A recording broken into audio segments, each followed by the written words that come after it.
like to introduce Seamus Murphy, who has won over 5 press prizes, world press prizes, and is, I think, the photographer's photographer. Seamus, what is this book about? What is the Afghanistan, A Darkness Visible about? It's primarily about the Afghan people. I didn't want to do a book about the military, the foreign involvement in the country, which seems to be always, you know, the involvement of the mainstream media. It's always about our boys, which is understandable, but this was much more about the Afghan people, the country.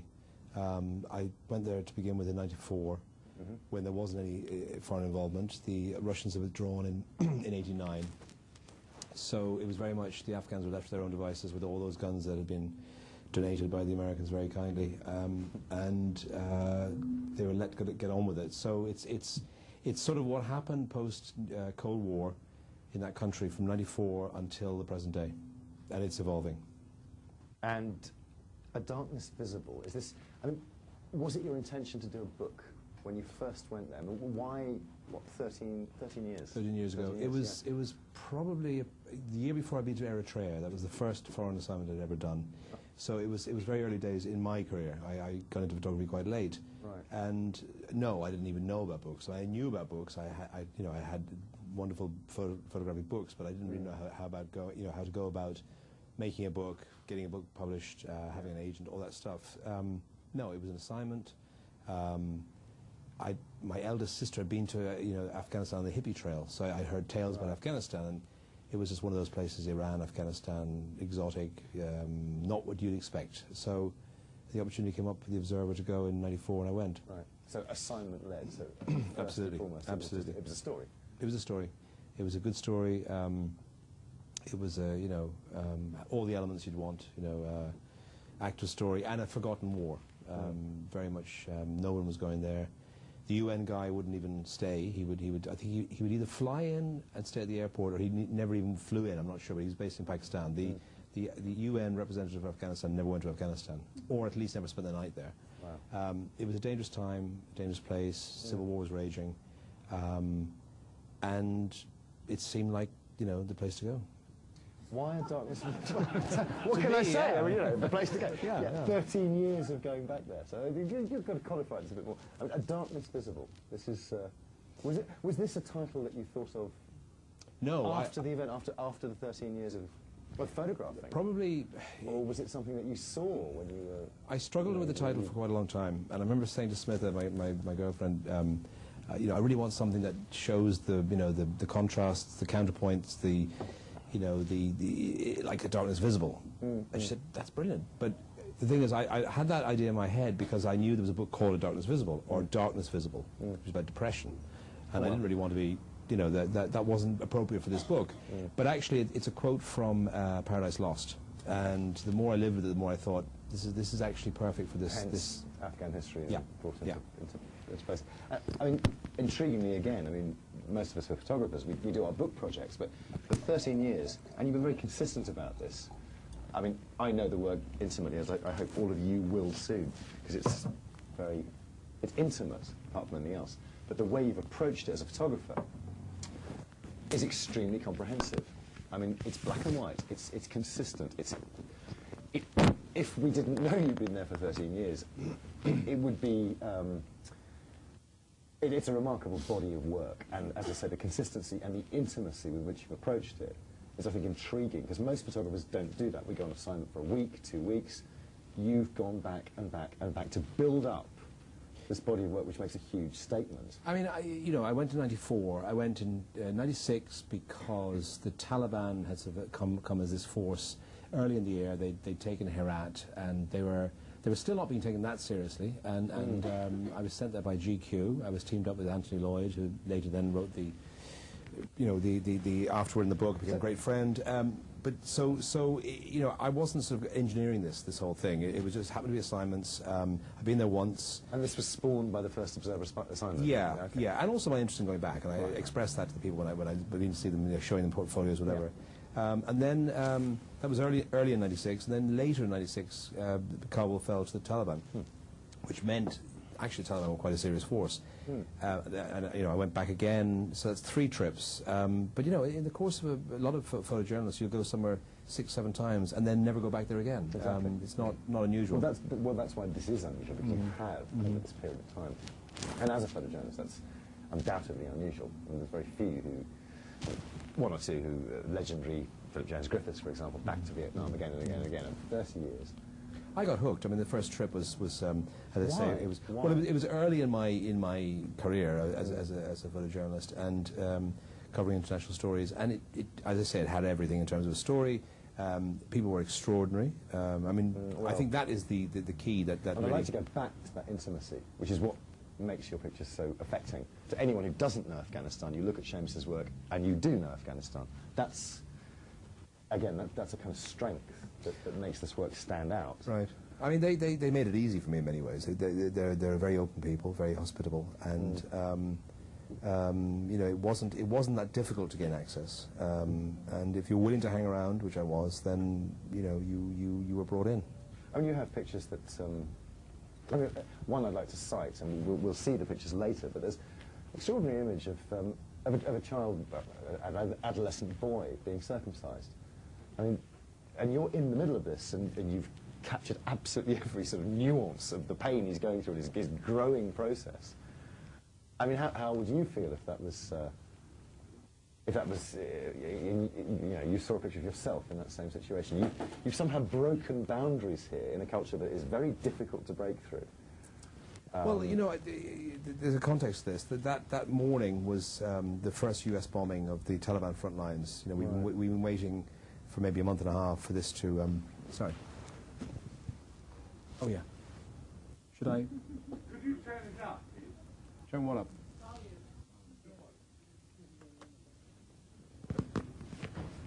Right.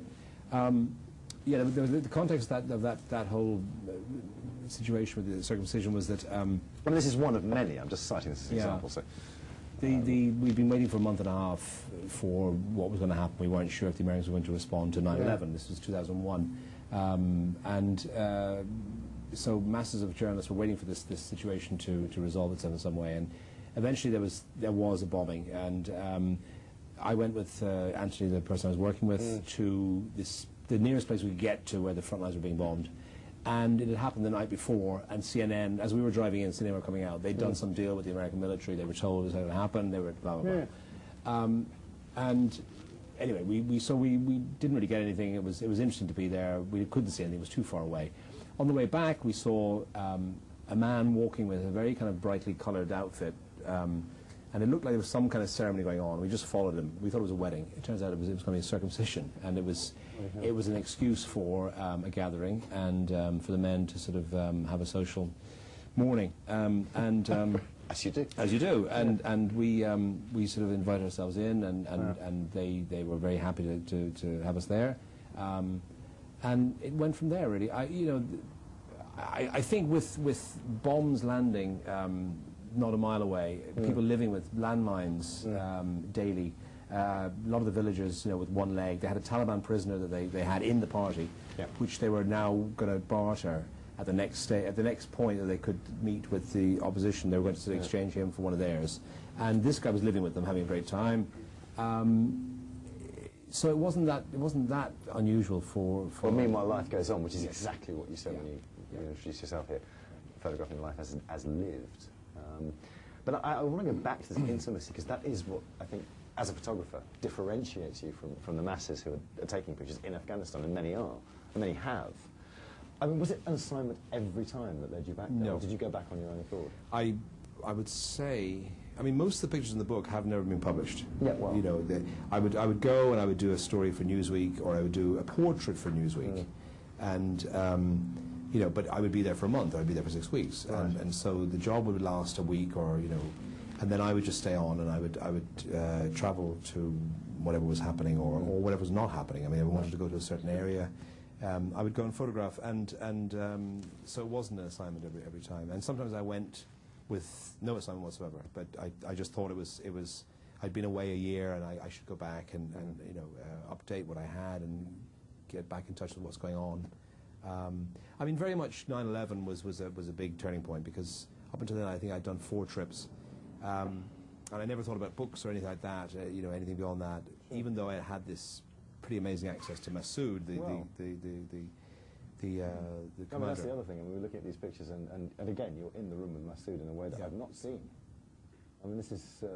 Well, in 2001, he'd then been assassinated, so it kind of made me realise that I had something quite special. Yeah. And then after that... Did you have any idea before... Well, obviously, we're going to know he's going to be assassinated, but to just be that involved in that...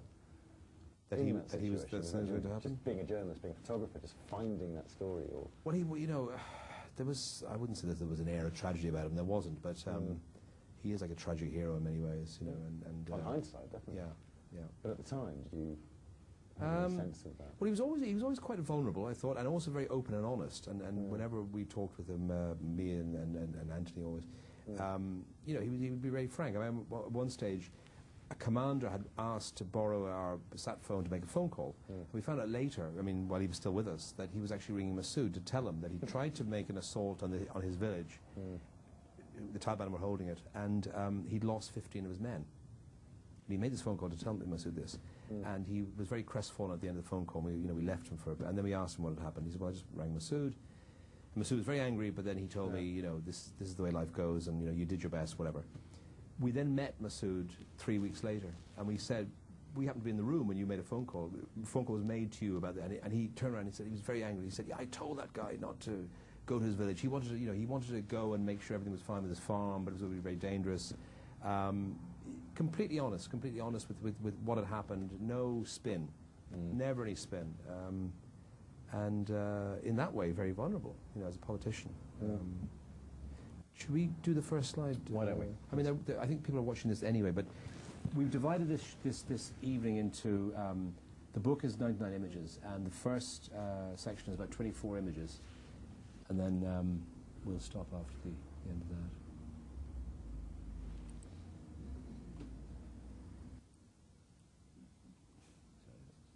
A bit ropey.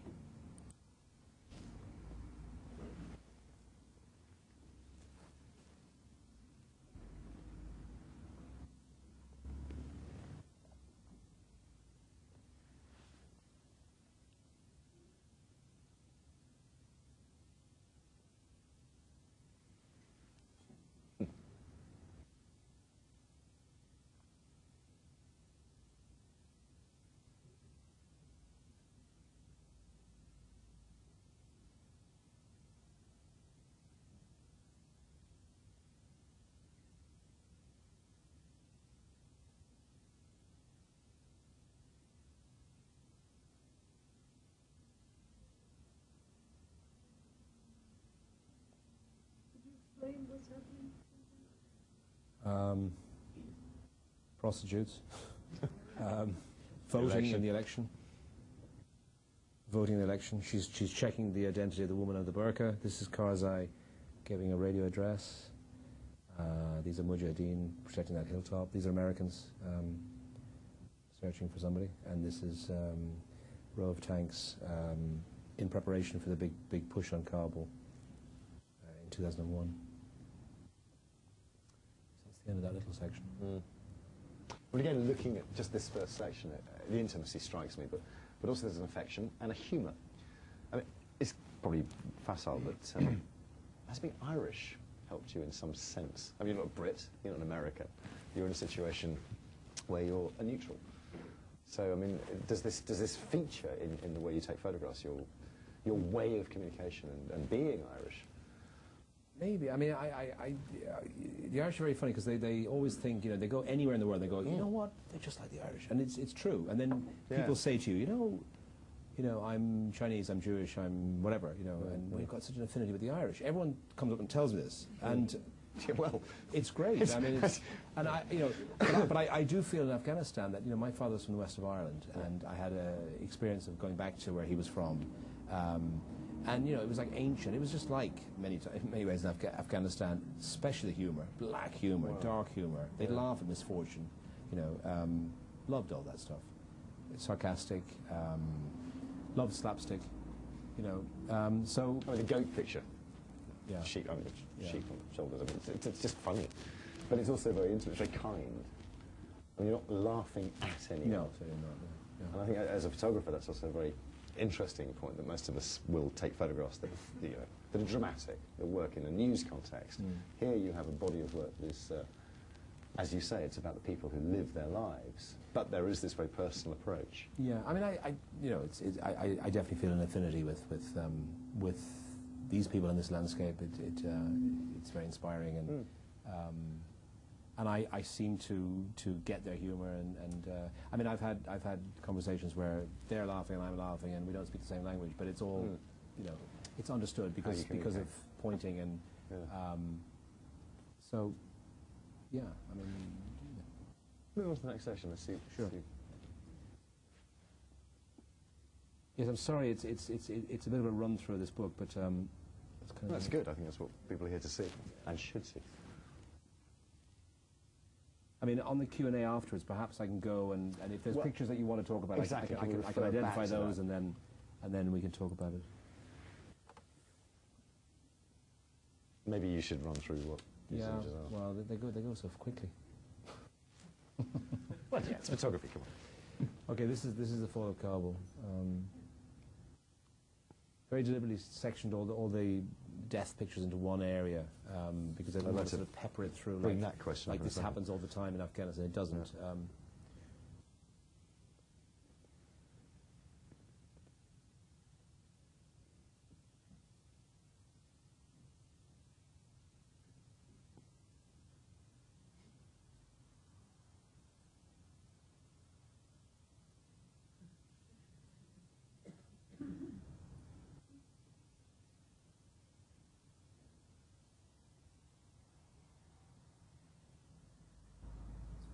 This is the road that the Taliban fled Kabul on the way to basically the border with Pakistan.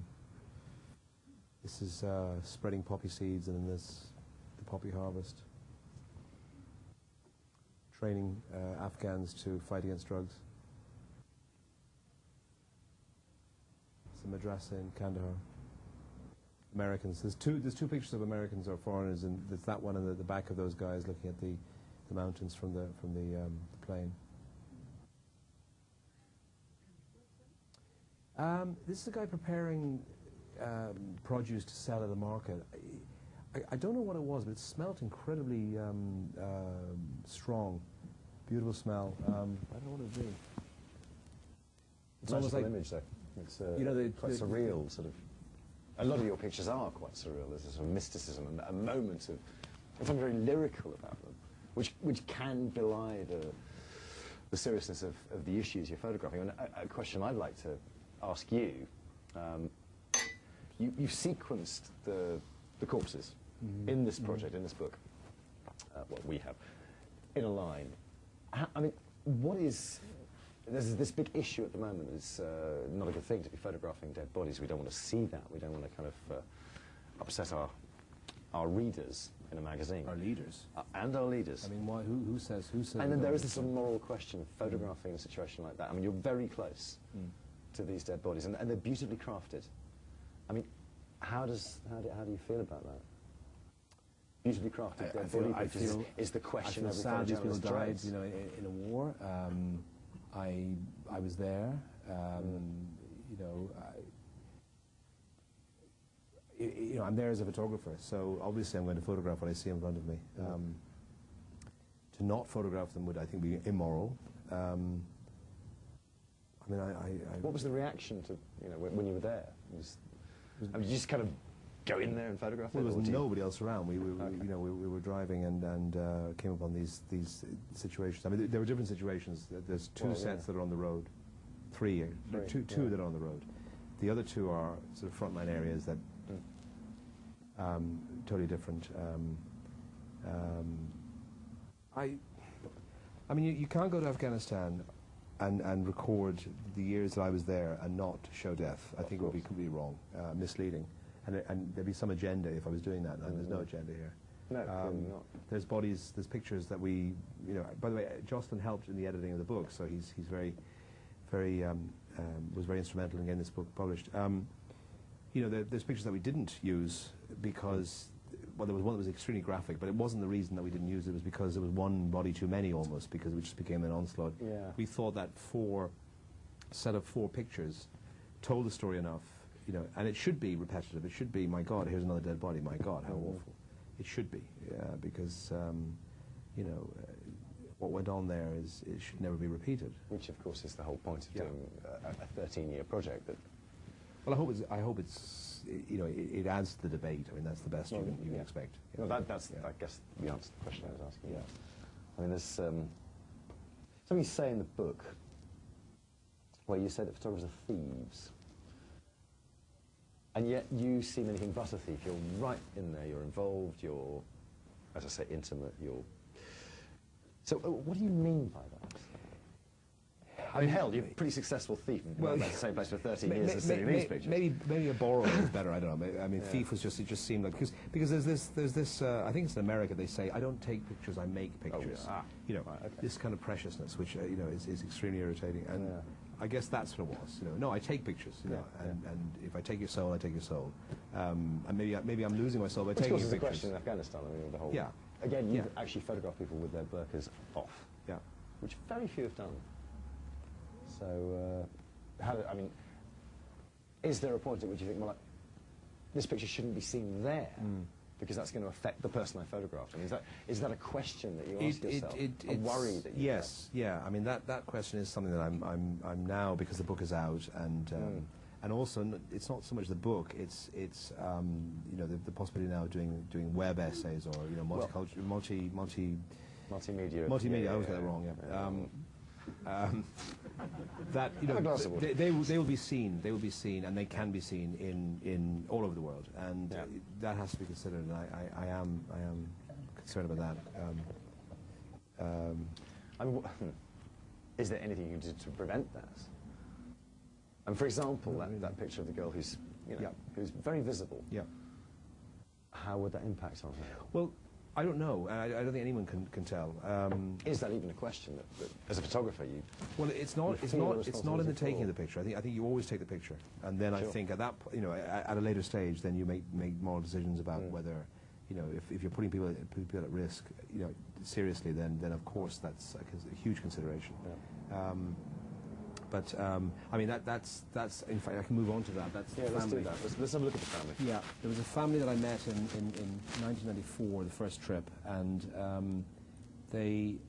I was traveling with a journalist, and we thought what would be nice would be if we could actually spend a night with a family living in a very, very heavy frontline area of Kabul, because there was one particular place which was the most photographed area, I think, of Afghanistan. You know, you see these sort of Dresden-like bombed out areas, and that is, you know, the picture of Afghanistan. So, and it's actually only one street. There are other areas that are equally devastating, but that was the sort of postcard version of war in Afghanistan. And we thought if we could spend some time with some people living near there, that'd be great. And everyone said, well, no one lives there because it's so bad, or they've left. We did find one family. We walked down this one street, and this elderly man was at the window and waved and sort of said, come up and have a cup of tea. And that introduced us to them. And how long ago was this? 94. That was the first trip. Okay. So, and then we, you know, within 10 minutes we said, can we spend the night with you? You know, with you and your family. And they said, I mean, usually they ask you, and he sort of was a bit amazed because it is such a bad. Anyway, he said yes, and that. We spent the night there. It was extraordinary, and whenever I've gone back to Afghanistan, whenever I could, I would always try and visit them. And I, you know, over the years, I've taken fairly plain, fairly blank, you know, portraits. You know, I didn't get involved. Let's go through the pictures. Yeah, I didn't get involved too much. How do I do this? Yeah. So that was 94. 4 boys. The mother has already died of illness. And the eldest son has died fighting against the Russians. This is 2 years later. Those 2 boys are now... I mean, extraordinary difference in his expression. I mean, again, this is brought to bear. And also there's 2 guys missing. The other 2 have already died. They were fighting against the Taliban, and they've been killed. The father now is crouching because he's terrified that we're going to be seen by the Taliban, who are patrolling on the streets all around us, and we're on the roof. And this was quite late. It was quite late in the evening. Actually, you can't really quite see it there on the screen, but it's quite dark. I mean, you can see by the focus that it sort of it falls off. 2 or 3 frames, and then out and go and whatever.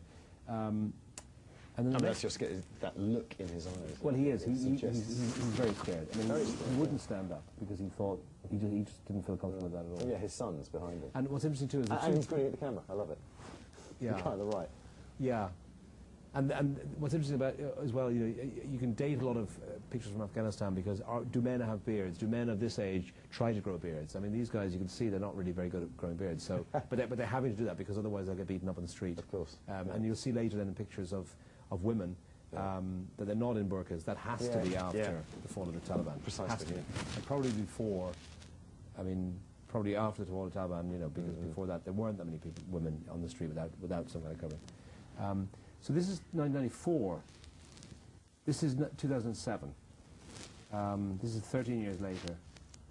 12 years later. 13 years later. The old man's dead now, and the landscape behind is has different. changed somewhat. There's a bit more trade. Yeah. They've fixed up the roof a little bit on the thing.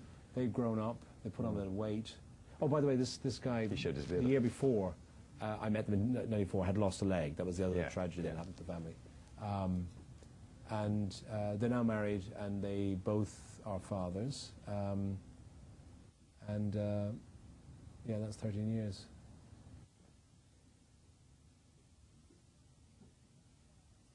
Okay, this is, Fahrudin is the guy on the right, who is the guy with one leg on the left in the picture. This is his wife. And I tried to get a photograph of her before, and I mean, very much with the accord of the husband. And whenever I met her, it was always with the burqa on, and she was always laughing, and it wasn't a heavy situation, and I didn't get the feeling that he was saying you must be photographed or anything like that, or you must meet this guy. She seemed to be completely free, and they were very happy together. But we'd been out to her parents' place on a picnic in the countryside, and I'd asked the father, is it okay to photograph the two of them, and he said no.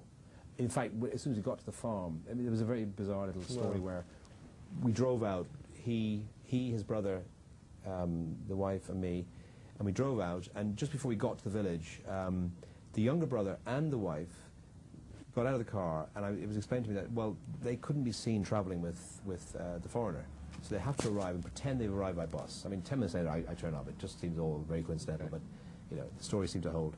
And so that was that was the place that she came from, very traditional, very respectful of whatever, and there was no chance of getting a picture there, or a group picture, or getting any kind of. In fact, as soon as we got there, we never saw a woman. You don't, maybe there'd be a figure scurrying, would put tea outside the door, and you'd bring it in. This sort of invisible presence.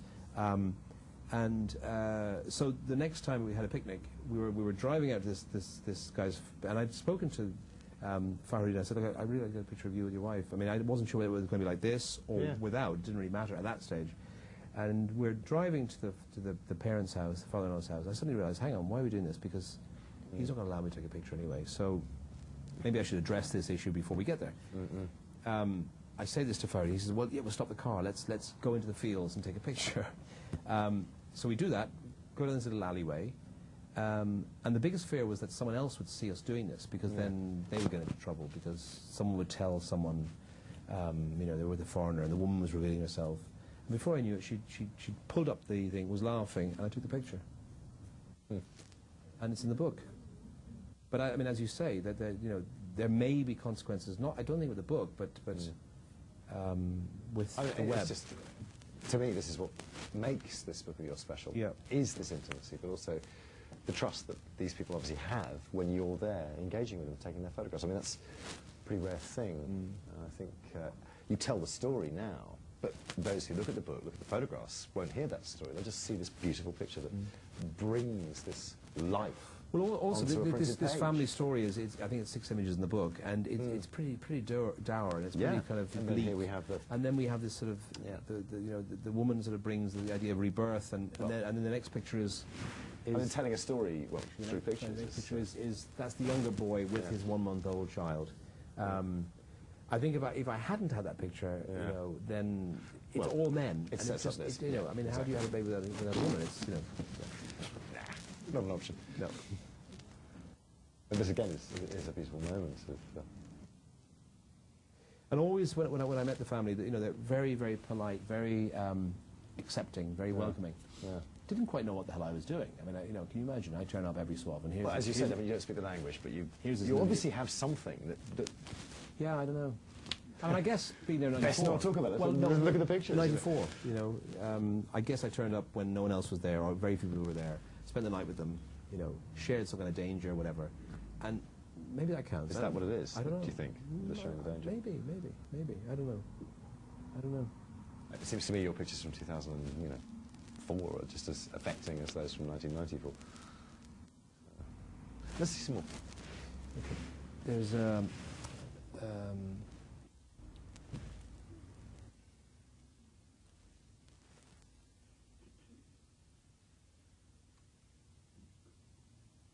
this is actually the last slideshow, yeah. Oh, that's good, isn't it? It's your agent. And you had forgotten something. I can wait. Who is it? I have no idea.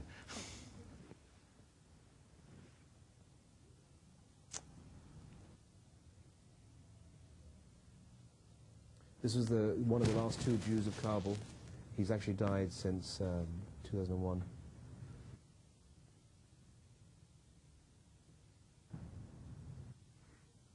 I mean, feel free to. Yeah, they go so fast. Well, actually, let the pictures speak. Yeah. This is a madrasa in Kandahar. These are two kids who've been working the fields.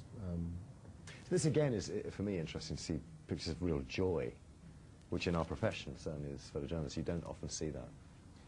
I mean, is that something you can put in a book that you couldn't put in a magazine feature? Because those two kids, just, it's so against the perception of what others see. It's important because, you know, of course, you know, they went through a devastating time, and there are huge problems with the country, with corruption and, you know, the extremism and all that. Women's issues are a whole story in itself. Well, you know, but as we've touched on, and yet they laugh through it all. I mean, it sounds very glib, but it's true. And well, there is this school of photographers who go off and photograph famine, pestilence, and plague, and only ever show the dark side. Which is refreshing again to see pictures that humanise a situation and show the rounded side of the full picture. Yeah, except that there are. I mean, I've been to Ethiopia during a famine, and there isn't much laughter. I mean, it has to be said. I mean, Afghanistan. I think that's why it was important to get that in the book because I mean, this is what distinguishes, I think, Afghans. So it's Afghans rather than just, I mean, the people at home. Is it specifically Afghans? I think Afghans are. Yeah, it's a special. There's a special quality. I mean, I think most people that go to Afghanistan will always come back with that that feeling.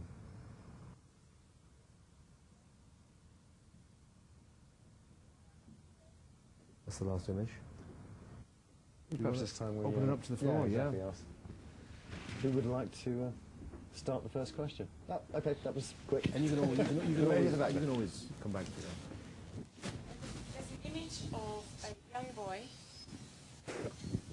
Sorry, there's an image of a young boy. I think he's young. He has a youthful expression. He's staring up. He has a little hat on. He has unbelievably wizened skin. Yeah, the old man. Please, boy. can you tell me about him? Yeah, he told me he was 7. Jesus. Now he could be 9, but I don't think he's that much older. And let me get it up here. And he told me his name was. The translation is Strange Flower, and he's actually from the Pashai tribe, which is the Pashtun tribe, on the plains outside Herat, and yeah. And he's a camel herder. These are his camels in the background. The resolution on the screen is not that great, but you're absolutely right. I mean, it's shocking.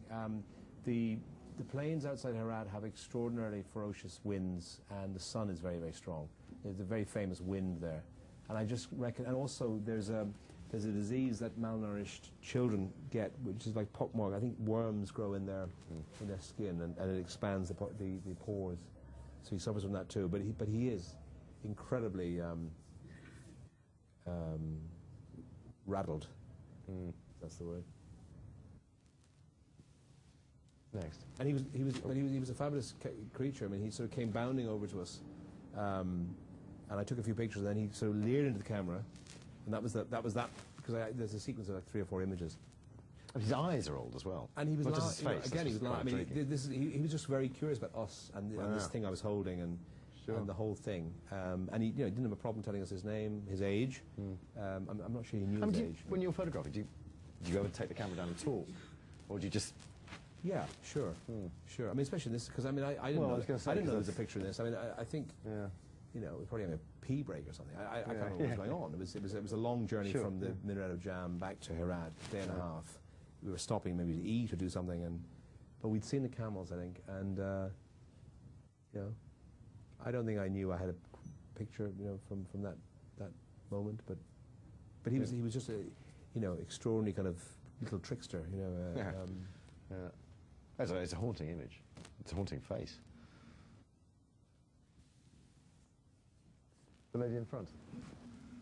On people, and either alone or in groups. Aren't there any public services, any schools, any hospitals, anything where people have an ordinary life? Is there anything left? Well, increasingly, I think there is. They are building the societies, they're building the institutions. But, in '94, it was like, I remember driving through actually everywhere. It was like, even things like school classrooms, outside the school classrooms, there were the desks, and everything was stripped. Like, all the wood was just stripped. It was like skeletons. Everything was skeletal, everything. I mean, so, school desks, schoolrooms were skeletal. If there was wood, they would take it to burn or to sell. So it was just cannibalized. And so from that, if you can imagine that, and then trying to, build up a whole infrastructure, the roads, the electricity, it's a huge process. It's a huge challenge, and I mean it's much better off now than it was in '94. Even though it's had the Taliban, even though it's had more war, and even though it's had all the problems it's had, there's still a little bit of hope. Whereas in '94 there was no hope. It was like going into, I don't know. I mean, it was an extraordinarily spooky experience. Well, because I am perhaps the oldest person in this gathering, I remember it was either late 70s or 80s when there was a BBC documentary about Afghanistan, when it was still a place where women were normal human beings. They were teachers, they were lawyers, and they were uncovered. And all this got destroyed simply because they invited the Soviets to protect them against whatever, and the whole thing happened. And so there was a time when Afghanistan had hope, and it was lost, and now... Well, it was, I mean, I think also, I would suspect that you're talking about the main cities to begin with. It wouldn't have been, the villages I don't think have changed that much. Whether it's Taliban or whether it's Al-Qaeda, whether it's, anything. I think those places, I mean, the woman you saw, the picture of the guy's wife, you go to her village, 30 miles north of Kabul, and you're going into an age of mud-built walls, beautiful manners, incredible sort of structure of society, but very traditional. And they wouldn't. I mean, she got it. She knew what I was doing, and she knew I wasn't a threat. But her father wouldn't have necessarily known that. So already there in one generation, there's, I wouldn't progress, because who am I to say progress? But there is a change, and I think what you're describing, it was a peaceful place. Of course, there were crazy, tribes in the mountains, but there always are in places that are remote, and there's borders, and there's drugs, and there's guns. There have been probably for many years, but there was a time when Afghanistan. If you look at books of Afghanistan, say in the '60s. And look at them now, you don't have beards. It seems to have gone back 200 years. Yeah. Gentlemen, the left side. Right. I just want to ask you about the prostitutes. They don't look Pashtuni. They look more like Tajik or Uzbeki girls. So, sorry? The Chinese. The Chinese? Yeah. Yeah. Would you have Pashtuni women doing prostitution? Because I would find that... I was told that there are Afghan prostitutes, and I did try to photograph that, and it was hard, you know. But they do exist, and there are houses of ill repute in Kabul that are Afghan prostitutes. That, you know, I've been told this, and I did try to work that, but.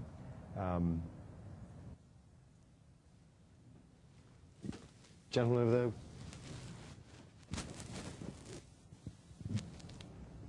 Can I first just say how tremendously evocative I think those photographs are. They're fantastic. Yeah, thank you. Absolutely fantastic. Two questions. One is, everything's in black and white. Would it have been really different if we'd seen these in color? I mean, I'm interested in why everything is black and white. And the other is, I'm intrigued about the two Jews of Kabul. And is there a story there that you can tell us about them? Black and white, when I went there in '94, I was shooting colour and black and white. They were the days when you actually bothered to do both. I'm not sure at what point I decided that it was, because when I went back in '96, it was for a magazine that wanted colour as well. So I shot all in colour, but I did shoot some black and white. The family story in '94, for some reason I felt the better in black. It will be very different. I'm not sure it will be any less in terms of very different. Would it be less strong? I don't know. I don't know.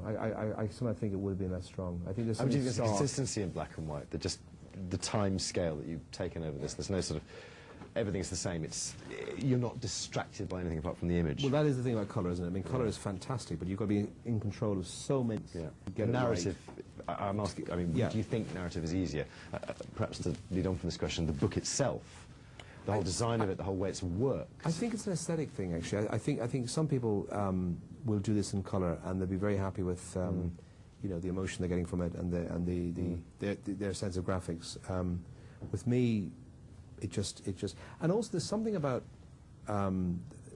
you know, the era and the age, and it's not nostalgia, but there is something timeless about Facing it. You know, I mean, this boy, there's no reason that in a way couldn't be 200 years ago or 100 years ago. Perhaps the style of the jacket, but you know what, and I think that's interesting because you've got that up against the Eiffel Tower and all that stuff. You know, that you know is so with colour. I don't know. It's the image you look at, not. Well, yeah, but I'm not convinced that black and white is. I mean, I think you know, I think it was perfect for this project. I'm not convinced you couldn't have got an incredibly strong statement from colour as well, but I just didn't. You know, Hell, I know your colour work. I'm sure you could. but you know, this is that. So I think it would have been different, but I think it could have been as strong, but it would have been different.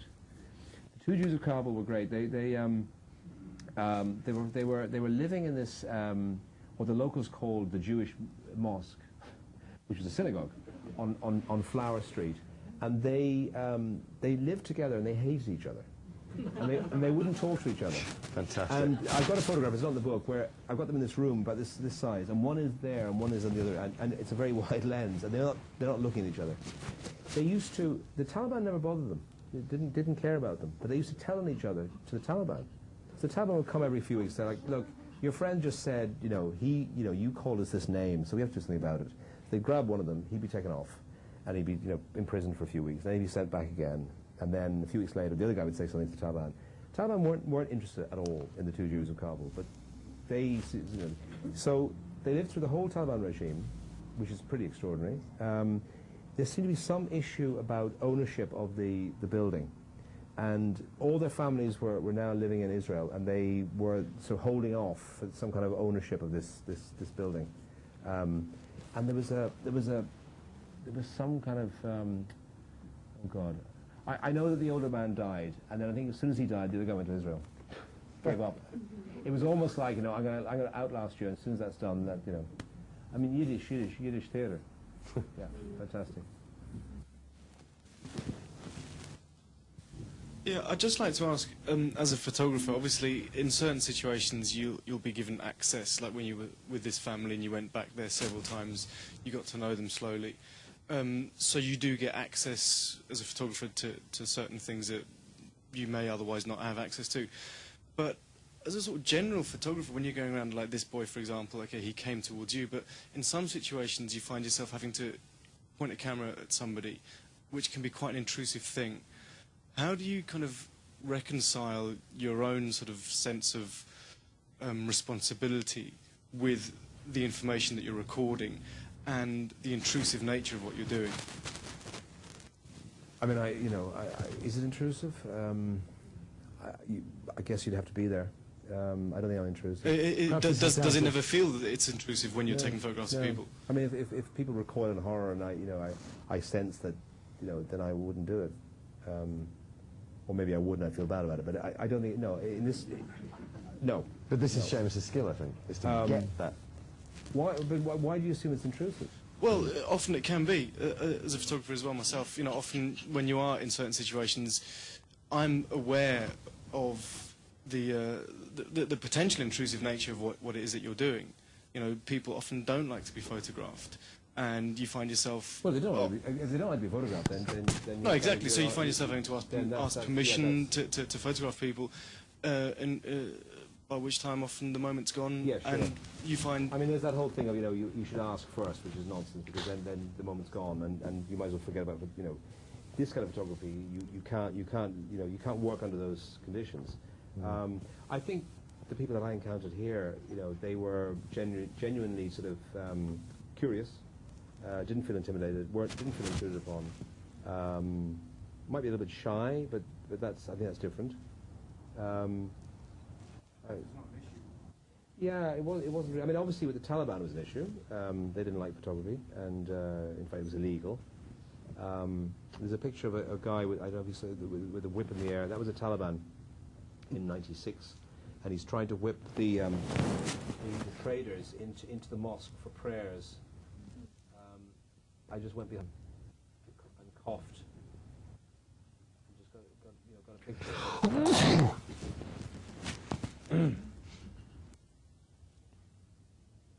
But generally, it wasn't. I mean, there's one of the reasons why I love Afghanistan as well. I mean, the big trick in Afghanistan is that, they don't know you're taking pictures, because as soon as they know you're taking pictures, they're so involved in it, they ruin the picture. And you're walking down the street, and they have some kind of amazing radar that they know, and the word goes out, and then you're screwed. So, I mean, quite extraordinary kind of sort of cameras. And also, they're very vain. They love to pose for pictures. So the little boy was probably posing. I mean, we've managed to get away with that. There's not many posing images here, so again, no, I mean, testament to your guile. If you look at the contact sheet, though, there's a lot of rolls of film where you've got the family, and then they get the goats and the whole thing, and the you can't let go with that. The goats always. How you goats always smile at the camera, wasn't it? And then a lot of these pictures would have been that they are aware of the camera and they have been posing, and there's that one moment where they're not, and they let the guard down, and that's the picture. And you've got to hang around for that. Yeah. Back to that consistency as well, and building up the book. And this really intrigues me. I mean, sorry, that was the title. The way that's edited, the way that it's it flows as a project. I mean, how the hell did you do that? Well, this much work, this body of work, this bulk of work, this years of work. It was a conscious decision not to do it chronologically. So I could have started out in '94 and then worked from there, and then had Massoud, the death of Massoud. And that just didn't seem to be an interesting book. I mean, it could be an interesting history, written book, but as a visual book, I think it's got to be a bit of a journey. And I mean, generally, if you look at the book and the edit and the picture one picture that follows the next picture, there will be some visual feeling. I'm not very good at this. I mean, for example, here and that. But you know people who are, so... Yes, exactly, but I have the best around me. Not me. Good designers. So, there's a consistency to the visual and there's to it. And that's how, that's how the edit was done. I mean, there are that we excluded, which I wept over. There was a picture, there was an upright picture of Massoud, which I and maybe you should be sort of saying what you did take out. I mean, it's quite intriguing as a photographer, again, what you take out. Yeah. And we'll just kind of make... What is it, 99 pictures? 99 pictures. That makes one book? Yeah. Sorry, the lovely Excuse me. What is picture number 16, the circle and someone in the center? That is a Sufi ceremony. I actually met these guys in '96 during the Taliban. And... can't hear me, sorry. You dropped your thing. That's it. I met these guys in '96, and they were practicing Sufism, which was very outlawed by the Taliban. But for some reason, they were able to exist, and they had their place of worship on this hill in Kabul. Anyway, this photograph was taken in 2004, and it's an all-night event, and this is in the early hours of the morning. And this guy, I actually photographed this guy in '96 as well, 8 years before, and he doesn't look a day older. It's extraordinary. But he whips himself up into this ecstatic state with this dance, and they're all chanting around him. I have audio of this as well, which is quite chilling. And again, there were times when I thought, I'm standing here, I'm taking pictures of this. This is, I felt intrusive, but never, nothing was ever said. I might stand on someone's hand, but beyond that, it wasn't a feeling that I was intruding on their religious sensibilities in any way. Anyway, it's a Sufi ceremony. Lady in the front. Thank you. Looking at your photos tonight, one thing that really strikes me is obviously you've not had access to half the population. Mm-hmm. And as a male photojournalist, have you ever thought about, I don't know how female photojournalists get on in Afghanistan, because clearly with the Taliban it's a very difficult situation to operate in, but how do you overcome these barriers in countries like Afghanistan? And have you thought about collaborating with female photojournalists, and how do they get on? They get on. They have extraordinary access, because once they're in, of course, once they're in, as in, they make a connection with somebody, and it's not difficult. Then yes, they have that thing that none of us could have. So there are photographers out there that have done great work in Afghanistan, female photographers, and amazing work. Collaborating would be a great idea. I hadn't thought of it. Yeah, it makes sense. Because obviously there are things that women can't go to either. The bird fight. But the thing is, actually, that's the kind of hypocrisy in a way. I'm sure if you had a camera and you're a woman, you could probably get in, whereas it wouldn't be the other way around. I had, so women have an advantage there as photographers. They can smooth their way in. Whereas I couldn't. Apart from that one picture of the one, that's the issue that we were talking about already. Whereas we've seen some fantastic work. Alexander Boulay, who died last year. Memorably, yeah. Incredible work from Afghanistan. Very much centered around female experience.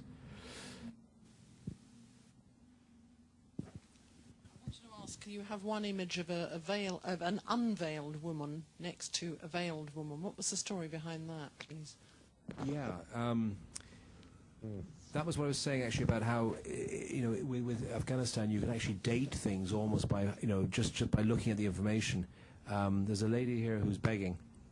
I think that's what you're talking about. Yeah, in the underpass, and you can tell pretty certainly. It's either well, I suppose it could be the Russian time, or it would definitely be after the Taliban, after the fall of the Taliban. Sorry, oh, there it is. Yeah. So there there, yeah, and yet you got this and this, and this was taken in 2004. Oh, yeah. That's and there's a sheep involved, is there? Yeah, there's a sheep involved. There's definitely a sheep. This one. There's always a sheep involved. This one, yeah. I think that's the mother. What's interesting about this is that this is a Ismaili Shia person who they don't veil themselves. They do wear some kind of headscarf, but they don't wear burqas generally. The Ismailis. I would imagine she's old enough that she should be, if she was of a culture that they should be wearing burqas, she should be wearing. So she's an Ismaili. Now this lady here, I don't know. She might be wearing that burqa because I'm there. Obviously she has it with her. This is her form of dress. But you'll often come across situations where you're driving through a town, and you'll happen upon two women walking on the street, and they'll immediately put the burqa. So in other words, they've had this thing off because no one's around, and then suddenly a vehicle comes by, and they think a man might be there, and they'll put it on. So she might have been walking along like this, and then did this. This lady, you come here.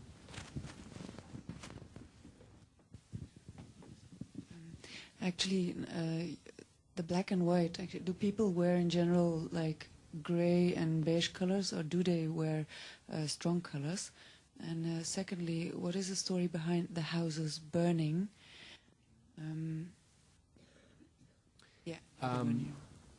This, from looking at it in terms of the tone, it was probably a dull blue, very dull light blue, color. This burqa. They can be very very brightly colored, but sometimes not. It's it's hard to say really. The burning buildings are. They were getting rid of the currency, the old currency, because the old currency, you had to have a sort of huge amount of money for $1. So they reduced sort of 10,000 or 1,000 to 1. They had to burn all the old money in 2002. That was, and so this was behind the central bank, and they had they're like ovens, and that's what it was. Yeah. Okay. And then you took a picture of kind of an execution. And how could you do that? I mean, they didn't react. They let you do that. Where was that? Yeah, the training. Oh no, yeah. That was they were training Afghan police to deal with guns for anti-narcotics. Gentlemen here. You've got a lot of interesting sort of cross bearings on Massoud alive and Massoud dead, as it were. Would you like to comment on those? The sort of image of Massoud, not only in the photographic sense, but in the wider sense. Yeah, obviously I met Massoud in '96, and then I met him again in 2000, and travelled with him and photographed him and all the rest of it. And then in 2004 for the elections, they put up this big iconic picture of Massoud in the main square. And I just thought it was in fact there's a sequence we have here which it's sort of a thing about the leaders of Afghanistan in 4 pictures. Let me just find it. Oh God.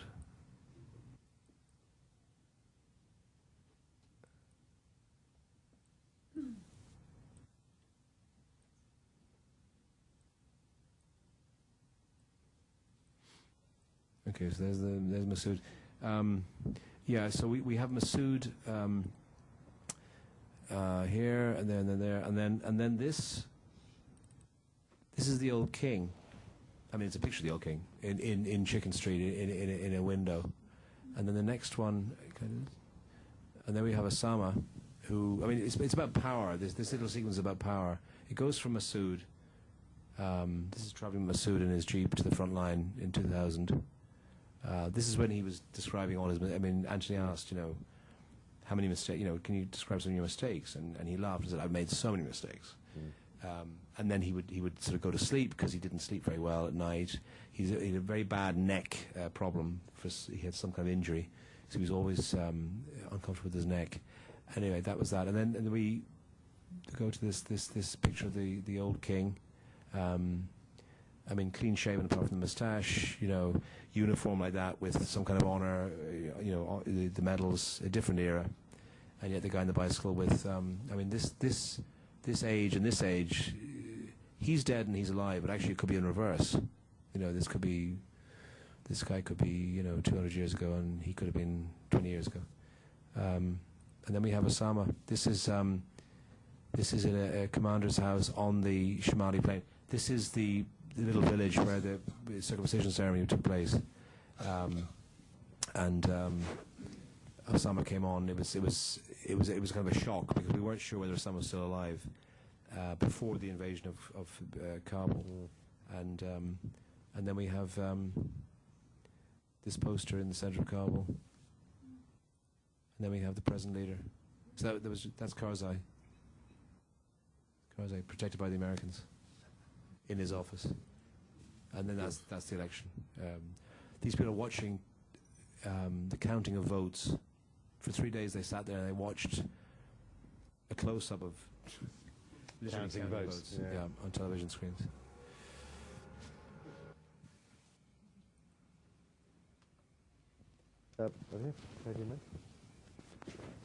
Hi, thanks. I think you had mentioned, and there's a couple of photos of the men releasing the birds, Yeah. and I think you kind of inferred that that was something that women aren't allowed to see, and I was just wondering a bit more context on that.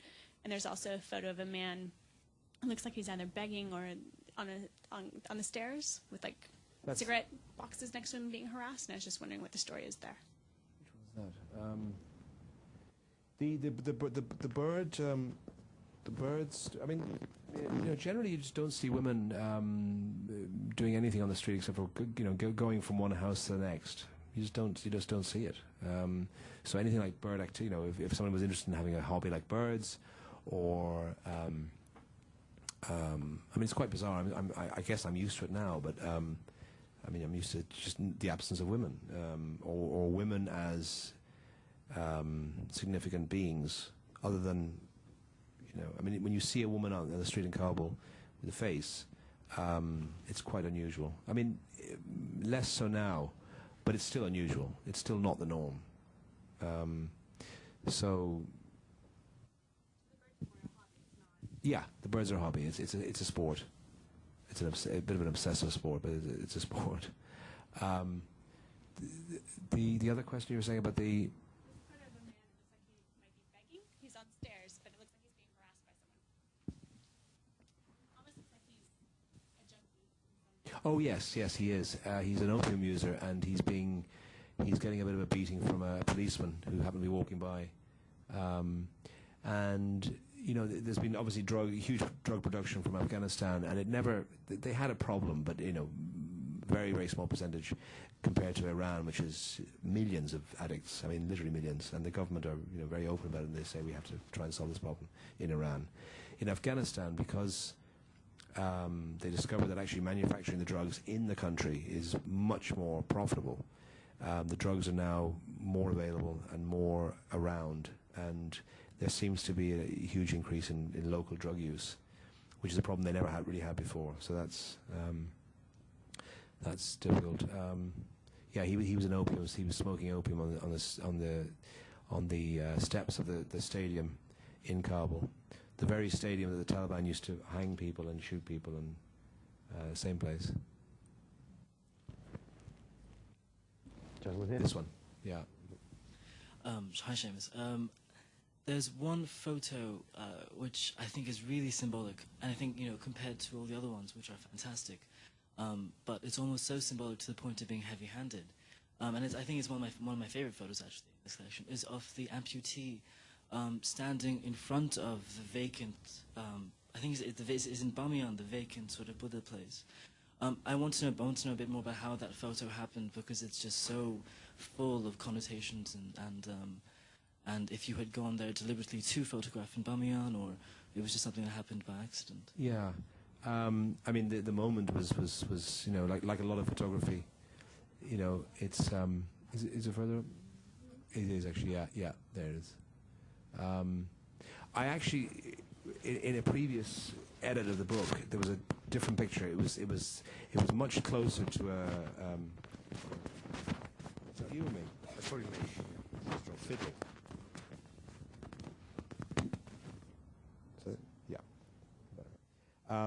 I had a different photograph. It was much closer of a man's head, a Hazara man who was walking by, and a very old man, and it was also closer to the rock face, which was this area, which is obviously where the old the giant Buddhas of Bamiyan were, and then I did a re-edit of all the material, and I found this one, which I'd always seen as a negative, but I'd never actually scanned before. I'd never seen it as a positive image.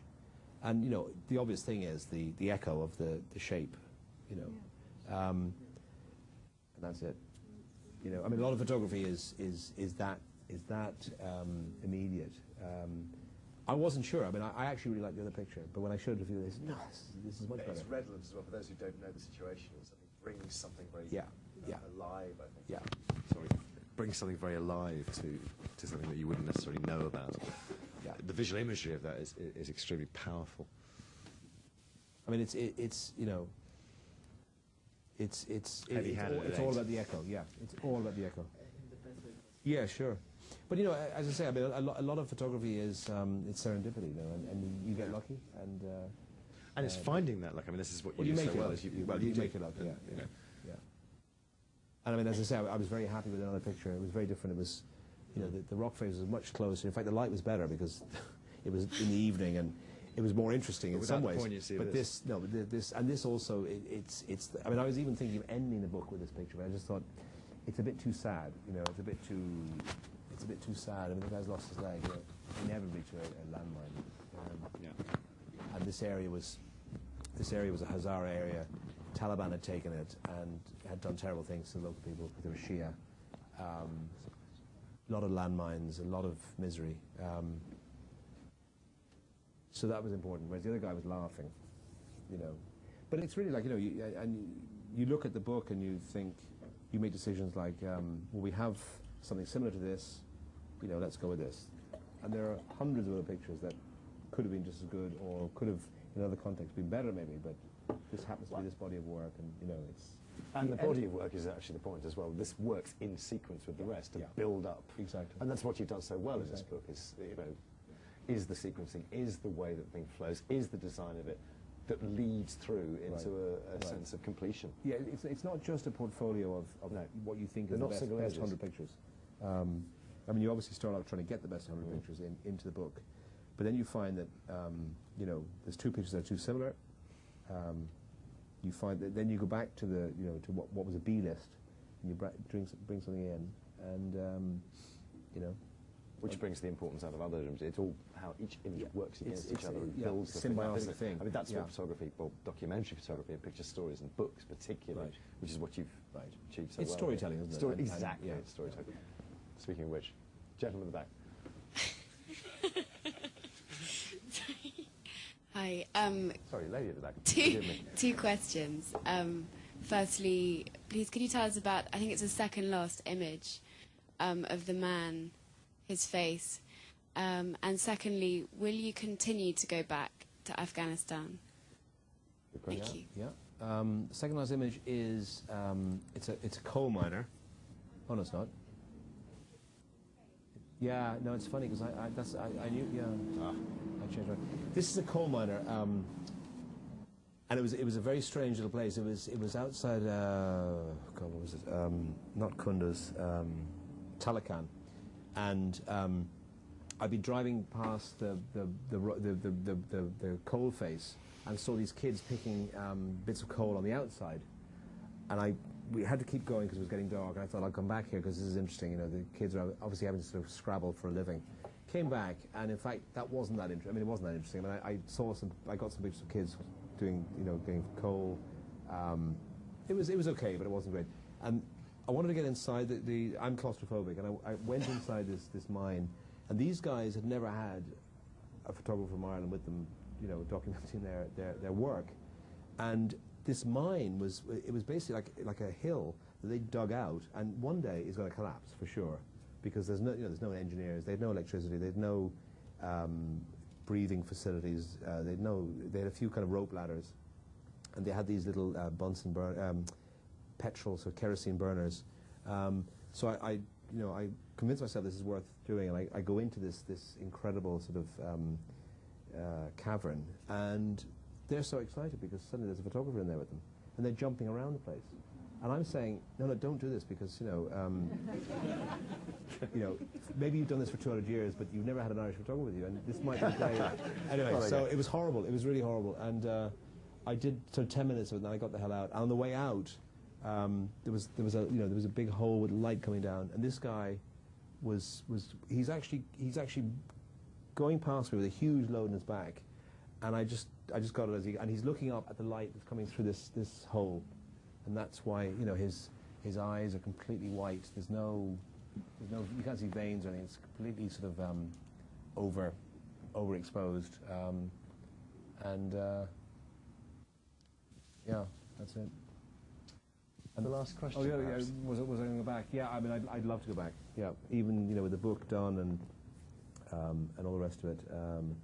It's an evolving story. You know, their situation is they've already been let down by when the Russians withdrew and the Cold War was supposedly won, they were abandoned. Then 9/11 happened, and then there was another bit of interest. Then Iraq happened, and interest waned, and now we're suffering, or they're suffering the consequences of that abandonment yet again. So I'm engaged, with the story. The last question. In the corner there. Just had to ask whether you have the pictures that didn't make it to the book here with you, and if you'd like to share it with us. No, but it's funny because I was talking to Jocelyn about this my fault, another time. No, that I'd love to do something. We'd love to do something, maybe even on the web or something, but where we actually show there's 99 pictures in the book, maybe 99 pictures that didn't make it in, and why they didn't make it in. Exactly. Because as I say, there are favourites in there that I still kind of think should have been in there, but back to that idea of the book being a complete thing, and it's, the whole thing works as a sequence. That's why it's so powerful, I think. It's a process. It's a process, yeah. And it's got to stop somewhere. I mean, the book has stopped somewhere. Yes, it has. I did learn that after 14 years.